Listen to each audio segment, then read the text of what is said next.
और इसी के साथ एक और दर्शक हमारे साथ फोन लाइन पर जुड़ गए हैं। सुभाष जी हमें कॉल कर रहे हैं देवबंद से। सुभाष जी, आपके साथ किस तरह की परेशानी है विस्तार में बताएं और उम्र भी जरूर बताएं। हाँ जी, नमस्ते जी। नमस्ते जी। जी आदाब। आपको आदाब। जी आदाब। जी अच्छा, हमारी पुत्र है 40 साल की और उस माइग्रेन है जी। माइग्रेन है। अच्छा, क्या दवा लेते हैं वो जब माइग्रेन होता है तो कौन सी दवा लेते हैं, कुछ जानते हैं आप? जी, दवाई अंग्रेजी चल रही लेकिन लाभ कुछ नहीं है। अच्छा देखिए, अक्सर तो लोगों को माइग्रेन नहीं होता, तो मैं इसलिए आपसे पूछना चाह रहा था कि अगर कोई भी दवा, दर्द निवारक दवा जो आम दवाएं सभी जानते हैं, वो लेने से अगर उनका दर्द ठीक हो जाता है तो वो माइग्रेन नहीं बल्कि सर्वाइकल होता है। और उसके लिए मैं एक एक्सरसाइज बता रहा हूँ आपकी पुत्रवधू को, वो अगर आप समझा दें उन्हें या देख रहे हैं वो प्रोग्राम तो समझ लें कि ये देखिए कान कंधे से मिलाना है। ऐसा ये 3 मिनट तक रोज़ाना करें, 1-1 मिनट करके, चाहे 3 बार में करें, एक साथ कोई नहीं कर सकता। और ऐसे ऐसे ऐसे ऐसे 3 मिनट किया करें और फिर देखें आपके क्या फ़र्क पड़ा। अगर रोज़ दर्द होता था तो क्या वो 2-3 दिन में होने लगा, जब 2-3 दिन में होता था क्या हफ्ते 2 हफ्ते में होने लगा। ये ज़रूर करें और जो दवा खाते हैं खाते रहिए। दोबारा से फ़ोन करिए आप 10 दिन बाद, अगर इससे फ़र्क पड़ेगा तो मैं समझ जाऊंगा कि माइग्रेन है या नहीं है। जी, और अपने तमाम दर्शकों के लिए ये भी बता दें कि यूनानी पद्धति की जो दवाएं होती हैं उनका असर काफ़ी ज़्यादा होता है, लेकिन उसके लिए आपको सब्र रखना होता है। कई कॉलर्स हमें कॉल करते हैं कि 7 दिन से दवा ले रही हैं, 8 दिन से दवा ले रही हैं, लेकिन हकीम साहब जैसा बताते हैं कि धीरे धीरे आपको असर दिखना शुरू हो जाता है। और साथ ही साथ ये भी महत्वपूर्ण है कि जो भी दवाई या जो भी रॉ मटीरियल का इस्तेमाल आप कर रही हैं वो शुद्ध होना चाहिए। अगर आपको भी उसकी आवश्यकता है तो हमारे हेल्पलाइन नंबर्स आप अपने टेलीविजन स्क्रीन पर देख पा रहे हैं, जहां पर आप हमें संपर्क कर सकते हैं। एक और दर्शक हैं सुमन जी हमारे साथ जुड़ गई हैं, बीकानेर से हमें कॉल किया है। सुमन जी, स्वागत है कार्यक्रम में, प्रश्न कर सकती हैं आप। हेलो सुमन जी, प्रश्न कीजिए। हाँ, मैं अपने बच्ची के लिए पूछ रही हूँ। सवाल करें। बच्ची को 2 साल से खांसी आ रही है जी। आती है तो 5-10 दिन से लगातार आती है, हल्की सी खांसी आती है, खसखस से रहती है। एज कितनी है उनकी, आयु? 26 वर्ष। 26 वर्ष। छींकें आती है, खांसी आती रहती है और लगातार खांसी रुकती नहीं है, और 26 वर्ष उम्र है तो इम्यून सिस्टम भी ठीक होना चाहिए शायद। हाँ देखिए, जिसको भी 15 दिन से ज़्यादा खांसी आए उनको चाहिए कि एक बार टीबी का टेस्ट जरूर करा लें। और मैं दुआ करूँगा कि ना हो टीबी और ख़ाली एलर्जी हो, और लेकिन कराना ज़रूरी है, थूक की जांच भी कराने। और एक तो ये, दूसरा ये कि एक घरेलू नुस्खा भी जब आपने फ़ोन किया है तो मैं बता देता हूँ।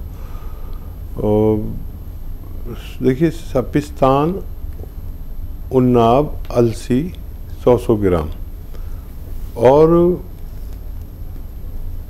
30 ग्राम जो आपके किचन में पीपलें होती हैं गरम मसालों में, 30 ग्राम इसमें मिलाकर पाउडर बना लें और 1-1 चम्मच सुबह शाम गर्म पानी से दें और 5 बार गर्म पानी पिलाएं।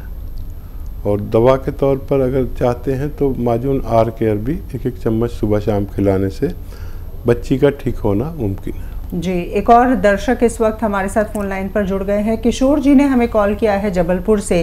किशोर जी, क्या परेशानी है आपके साथ, बताइए। जी मैडम जी, मैंने अभी गोंद मोरिंगा मंगाया है जी। मैडम जी के हाथ पैर में तकलीफ है, कमर में जी, और मेरे लाल से कट्टा पड़ते हैं। हाँ देखिए, सुन लीजिए, मैडम जी के लिए गोंद मोरिंगा नहीं, गोंद स्याह बेहतर है। गोंद स्याह दर्द के लिए गोंद स्याह लीजिए, आधा-आधा ग्राम सुबह शाम। और आपके जो लाल चकत्ते पड़ते हैं उसके लिए ये आप गौंद मोरिंगा लें, आधा आधा ग्राम सुबह शाम। ये गौंद मोरिंगा सफ़ेद आपके लिए है, और आपकी देवी जी के लिए गौंद स्याह है। आप समझ रहे हैं मेरी बात? तो जवाब दें कि आपके पास कौन सा गौंद है। आप हमें सुन पा रहे हैं किशोर जी? हाँ जी, हाँ सुन रहे हैं ना जी। हकीम साहब आपसे प्रश्न कर रहे हैं। जी हकीम साहब, मैं आपसे पूछ रहा हूँ कि आपके पास गौंद मोरिंगा है या गौंद स्याह है? नहीं, मैंने ऑर्डर दिया है आपके यहाँ, 5-6 दिन हो गए हैं। अच्छा, आया नहीं है? हाँ, अभी आया नहीं है। और उनने जो लाल चकत्ते के लिए दवाई वो भी भेजी है उनने, यानी 3300 रुपये दिए हैं। ठीक है, ठीक है, तो आने दीजिए। और आपकी देवी जी के लिए आधा आधा ग्राम गौंद स्याह, एक काला गौंद होगा जो उसे पाउडर बना के आप आधा आधा ग्राम सुबह शाम खिला सकते हैं, तो वो आपकी देवी जी के लिए। और दूसरी दवा आपके लिए, पहले आने दीजिए फिर आप बात कर लेना। और उस पर एक नंबर भी होता है, हेल्पलाइन नंबर, आप उससे कभी भी मदद हासिल कर सकते हैं। जी। एक और दर्शक है, महावीर जी ने हमें कॉल किया है। महावीर जी स्वागत है, प्रश्न पूछ सकते हैं आप। क्या समस्या है आपके साथ? प्रोस्टेट के बारे में पूछना था जी, बचाव कारण और उसके दवाई। किसके बारे में पूछना था? गदूद प्रोस्टेट। जी, प्रोस्टेट के बारे में जानकारी चाहते हैं। अच्छा, देखिए, शायद आपने अभी प्रोस्टेट के बारे में पूछा था या गले के गुदूद के बारे में पूछा था। देखिए, हमारे जिस्म में हर जगह गुदूद होते हैं। प्रोस्टेट भी एक गुदूद है जो पेशाब की परेशानी जब हमारे बढ़ती उम्र के लोगों को, कुछ % लोगों को होती है। पेशाब मुश्किल से आता है, गुदूद बड़े हो जाते हैं या सिकुड़ जाते हैं, तो पेशाब में परेशानी होती है, जिसकी वजह से अक्सर लोग ऑपरेशन करा देते हैं। ऑपरेशन के बगैर भी इसका इलाज है, और ये 50% लोगों को ये परेशानी होती है बढ़ती हुई उम्र में। तो इसके लिए बहुत आसान नुस्खे भी हैं। गौंद मोरिंगा अगर आधा ग्राम रोज़ाना पानी में मिलाकर पिया जाए तो प्रोस्टेट की तकलीफ़ ठीक होना मुमकिन है। गौंद मोरिंगा सफ़ेद और कैप्सूल पी के लिया जाए तो इससे भी आपको फ़ायदा होना मुमकिन है। जी। एक और दर्शक हमारे साथ फोन लाइन पर जुड़ गए हैं। स्वागत है कार्यक्रम में, नाम बताएं। तो मेरा नाम तो राजकुमार है जी। राजकुमार जी स्वागत है, सवाल करें।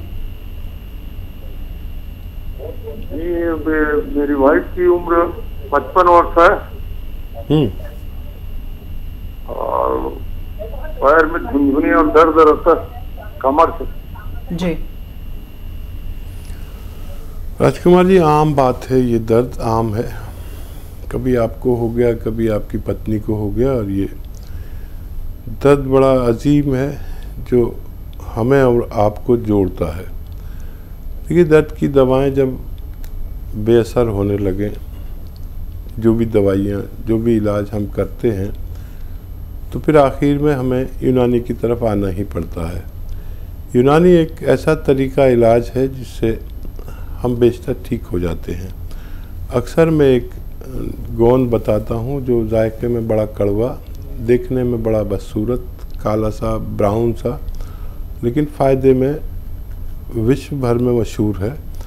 मिलता ज़रा मुश्किल से है और नकली भी बहुत मिलता है। इसे कहते हैं गौंद स्याह, काला गोंद। ये ले लीजिए, 100 ग्राम ख़रीद लें, किसी तरह असली पाउडर बनाएं और आधा आधा ग्राम सुबह शाम खिला दें अपनी पत्नी जी को, और आप देखेंगे कि ये 100 ग्राम ख़त्म होने से पहले आपकी पत्नी का ठीक होना मुमकिन है। जी। हकीम साहब, जो यूनानी पद्धति की दवाइयाँ होती हैं, क्या उनके साथ परहेज़ बहुत ज़्यादा महत्वपूर्ण होता है? ये परहेज़ तो बिल्कुल भी नहीं होता जी। लेकिन अब जैसे किसी के पैर में चोट लगी है तो डॉक्टर कहता है कि भाग के मत चलना, एहतियात करना। भाई यही परहेज़ है। किसी को नज़ला हो रहा है, खांसी हो रही है, तो आज डॉक्टर कहता है कि ठंडी चीज़ें मत खाना, खट्टी चीज़ें मत खाना। तो यही बस परहेज़ है। जैसे किसी कमर में या घुटनों में दर्द है तो हम कहते हैं कि वेस्टर्न टॉयलेट का इस्तेमाल करना। तो ये तो कोई परहेज भी नहीं हुआ जी। ये एहतियात हुई। हमें ये बताना ज़रूरी होता है कि अगर आप वेस्टर्न टॉयलेट के बगैर अगर अपनी ज़रूरत पूरी करेंगे तो आपकी तकलीफ़ बहुत दिन में जाकर ठीक होगी। वेस्टर्न टॉयलेट आपके घर में होगा तो आप जल्दी से ठीक हो सकते हैं। बिल्कुल। तो हमारा बताना ज़रूरी है, सामने वाला अमल कर रहा है या नहीं कर रहा, ये उसकी जिम्मेदारी है। वाकई में। एक और दर्शक हैं, दीपिका जी ने हमें कॉल किया है बनारस से। दीपिका जी पूछें सवाल। जी, मेरा एक बच्चा है 4 साल का जी। वो अभी बोलता नहीं, मतलब बोलता है लेकिन कम से कम में बोलता है, और जो बातें हम समझाना चाहते हैं वो समझता नहीं जी। तो हम ये जानना चाहते हैं कोई मतलब मानसिक बीमारी है इसका कोई घरेलू इलाज है? बिल्कुल। 4 साल का बच्चा है और मदर बहुत परेशान है। हाँ, मुझे तो इसकी मम्मी बहुत छोटी उम्र की लग रही है आवाज़ से, और माँ है तो फिक्र तो होनी ज़रूरी है। वो भी भारतीय माता तो बस सबसे अलग हैं। जब तक बच्चा नॉर्मल नहीं होगा तड़पती रहेंगी। तो अभी तो सब्र करिए, कुछ बच्चे देर से भी होशियार होते हैं और उनके जिस्म में जो सब जांच करा लेंगे, खून की कमी, कैल्शियम कमी, जो भी कमियां होती हैं वो डॉक्टर एक बार चेक करेगा, बता देंगे। और एक नुस्खा भी बता देता हूँ। अखरोट तो आप जानते हैं, साबुत अखरोट लाई, छिले छिलाए नहीं, और एक अखरोट रोज़ाना उसे तोड़ के खिलाएं और 5 किशमिश इसके साथ खिलाया करें रोज़ाना रात को सोते समय। आपका बच्चा का ठीक होना मुमकिन है। चलिए, उम्मीद करते हैं कि आपको अपने सवाल का जवाब मिल गया होगा और हमारी शुभकामनाएं आपके साथ हैं। हकीम साहब ने जो नुस्खा बताया, दवाई बताई, उसे आपको ज़रूर अपनाना है। निम्रत जी इस वक्त हमारे साथ जुड़ गई हैं, करनाल से हमें कॉल किया है। निम्रत जी, क्या परेशानी है आपके साथ? जी, 8 साल की बच्ची है, फुर नहीं रही। 8 साल की बच्ची है, बहुत कदमा भी छोटी, अरे कदमा पतली है जी। जी बिल्कुल। 8 साल की बच्ची है, कद में छोटी है और शायद सेहत भी नहीं बन पा रही है। बहुत ख्याल रखिए उनका। और एक नारियल पानी रोज़ लें और वो गिलास में निकालें, और अगर गोंद मोरिंगा सफ़ेद मिल जाता है असली वाला तो इसको पाउडर बना के रखिए और आधा ग्राम इस नारियल पानी में मिला के रोज़ एक बार पिला दिया करिए। आपकी बच्ची का कद भी बढ़ना मुमकिन है और सेहत भी बनना मुमकिन है। जी, सुमन कुमार गुप्ता जी भी हमारे साथ जुड़ गए हैं, बिहार से हमें कॉल किया है। सुमन जी बताएं, किस तरह की परेशानी है आपके साथ? मेरे पेट में बहुत पहले कब्ज हो गया था, मतलब कि बवासीर हो गया था जी। फेस्टुला 5-6 वो फेस्टुला टाइप का जाम हो गया और पेट कब्ज रहता है और जैसे क्लियर नहीं होता जी। एज कितनी है आपकी और क्या काम करते हैं आप? फुटवेयर की दुकान है जी। ठीक है। बैठने का काम ज्यादा है? नहीं, बैठने का काम नहीं है, क्योंकि हम लोग 20 घंटा 18 घंटा खड़े रहते हैं जी। बिल्कुल। हाँ, देखिए ये मर्ज हो गया तो पहले अपने घर में खानों में थोड़ा सा परिवर्तन करके देख लीजिए। अपने घर के खानों में अक्सर महिलाएं इतनी सी अदरक डालती हैं, ज़रा सी, इतना सा ही लहसुन, तो इतना लहसुन और इतनी अदरक डालें, इससे भी हमारा पेट ठीक रहने लगता है और बहुत फ़ायदा करता है। हज़म भी ठीक होने लगता है, लैट्रिन भी ठीक होने लगती है। और 5 बार गर्म पानी पिया करें, 5 बार खूब गर्म पानी, इससे भी हम ठीक हो जाते हैं। और पैदल भी हमें चलना चाहिए। खैर आप तो मेहनती आदमी हैं, आपसे मुझे कोई शिकायत नहीं। अगर फिर भी नहीं हो तो मेथी लीजिए 500 ग्राम और 100 ग्राम नमक जैतून आता है, ये जैतून का रसायन कहते हैं इसको। ये देखने में नमक जैसा होता है लेकिन नमकीन नहीं होता। ये 100 ग्राम लेकर 500 ग्राम मेथी के साथ पाउडर बनाएं और 1 चम्मच सुबह 1 चम्मच शाम पानी से ले लिया करें। आधा चम्मच से 1 चम्मच तक ले सकते हैं। आधा चम्मच से शुरू करें, उसी से फ़ायदा होने लगे तो 1 चम्मच लेने की ज़रूरत नहीं, 2 बार लीजिए तो आपको स्वस्थ होना मुमकिन है।